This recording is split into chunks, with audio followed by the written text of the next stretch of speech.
మోకాలు నొప్పులు రావడానికి కారణాలేంటి? మోస్ట్ కామన్గా ఈరోజు ఈ కాలంలో చిన్న పిల్లల్లో కూడా మోకాలు నొప్పులు వస్తున్నాయి. సో చిన్న పిల్లలకి, మిడిల్ ఏజ్ వాళ్ళకి, ఓల్డ్ ఏజ్ వాళ్ళకి వచ్చే నొప్పులు చాలా రకాలుగా ఉంటాయి. యూజువల్గా ట్రామా వలన బ్లడ్ క్లాటు, సెప్టిక్ ఆర్థరైటిస్ లాంటివి, or ligament injury or bone fractures వల్ల మోకాలు నొప్పులు వస్తాయి.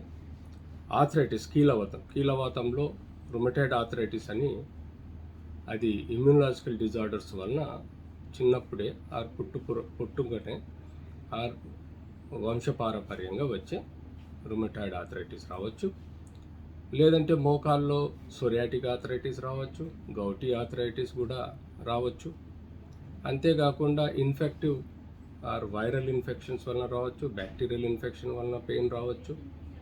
అంతేకాకుండా మోకాల్లో బోన్స్ అరిగిపోవటం వలన డీజనరేటివ్ ఆస్టియో ఆర్థరైటిస్ అంటాం. బోన్స్ అరిగిపోవటం వలన కూడా పెయిన్ రావచ్చు.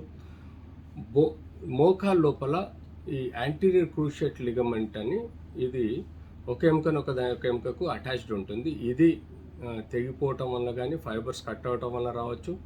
ఈ మెత్తటి ఈ మెనిస్కస్ అనే ఒక లేయర్ ఉంటుంది. ఈ లేయరు మనకి మెనిస్కస్ అనే ఒక లేయరు పగిలిపోవటం వల్ల కూడా మనకు పెయిన్ రావచ్చు. ఈ కొలాటరల్ లిగమెంట్స్ ఏవైతే ఉంటాయో, ఈ కొలాటరల్ లిగమెంట్స్ మనకు డ్యామేజ్ అవటం వలన కూడా పెయిన్ రావచ్చు.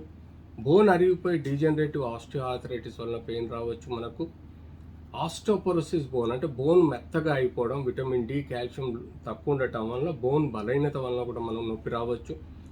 అలాగే పటేలా అనే బోన్ ఏదైతే ఉంటుందో, ఇది దెబ్బతగలటం వలన కానీ, ఇన్ఫెక్షన్స్ వలన కానీ, లేకపోతే కాండ్రోమలేషియా పటేలా అనే వ్యాధి వలన కూడా నొప్పి రావచ్చు. అంతేకాకుండా ఈ లిగమెంటం పటేలాలో ఇంజురీస్ అవటం వలన కూడా ఈ లిగమెంట్లో కూడా పెయిన్ రావచ్చు. సో మోకాల్లో ఇన్ని రకాల పెయిన్స్ మనం మోస్ట్ కామన్గా డీజనరేటివ్ ఆస్టియో ఆర్థరైటిస్ అన్నది మనం ఏజ్ పరంగా అరిగిపోయేదాన్ని అంటాము. అంతేకాకుండా స్పోర్ట్స్ ఇంజురీలో ఈ లిగమెంట్ ఏదైతే ఉందో, ఈ పర్టికులర్ లిగమెంట్ ఇంజురీ మనం ఏసీఎల్ అంటారు, యాంటీరియర్ క్రూషియేట్ లిగమెంట్ అంటాం. ఇది తగలటం వలన, కట్ అవటం వలన, స్ప్రెయిన్ అవటం వలన కూడా పెయిన్ రావచ్చు. దానికి తోడు మెనిస్కల్ ఇంజురీ కూడా మనం కామన్గా చూస్తుంటాం. సో ఆర్థరైటిస్ అనేది కొంత రేర్గా చూస్తాం. బట్ బేసిక్గా ఏసీఎల్ ఇంజురీ, మెనిస్కల్ ఇంజురీ, ఏదైతే మోకాల్లో ఉండే బోన్స్ ఫ్రాక్చర్స్ వలన రావచ్చు.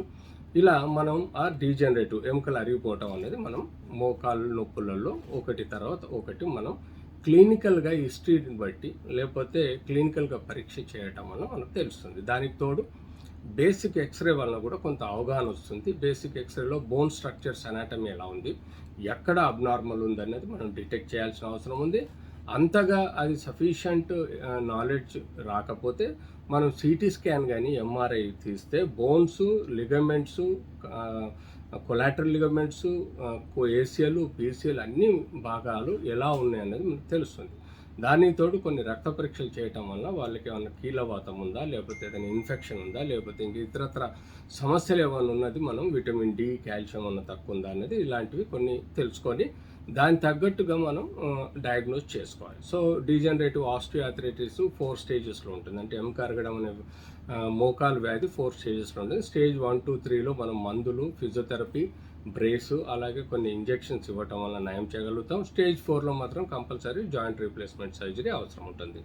అలాగే మనకు ఈ ఏసీఎల్ లిగమెంట్ ఇంజురీ ఉందండి. ఆ ఏసీఎల్ లిగమెంట్ని రిపేర్ చేయటం వల్ల మనం సరి చేయొచ్చు. పీసీఎల్ అనేది వెరీ రేర్, పోస్టీరియర్గా వెనుక భాగంగా ఉండే పీసీఎల్ వెరీ రేర్గా ఉంటుంది. మెనిస్కల్ ఇంజురీ అయితే దాన్ని సూచరింగ్ చేయడము, లేకపోతే డిబ్రైడ్మెంట్ చేయడం వల్ల మనం సరి చేయొచ్చు. కొలాటరల్ లిగమెంట్ కూడా సూచరింగ్ చేయడం వల్ల మనం దావి చేయొచ్చు.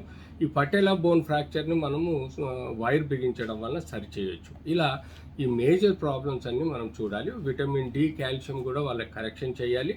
అంతేకాకుండా ఇన్ఫెక్షన్ ఉంటే మన యాంటీబయాటిక్ పెట్టి ట్రీట్ చేయడం జరుగుతుంది. ఇలా మనం ఈ యొక్క మోకాలు నొప్పులకు సంబంధించిన కారణాలను తెలుసుకొని మనం ట్రీట్ చేయడం సరైన పద్ధతి.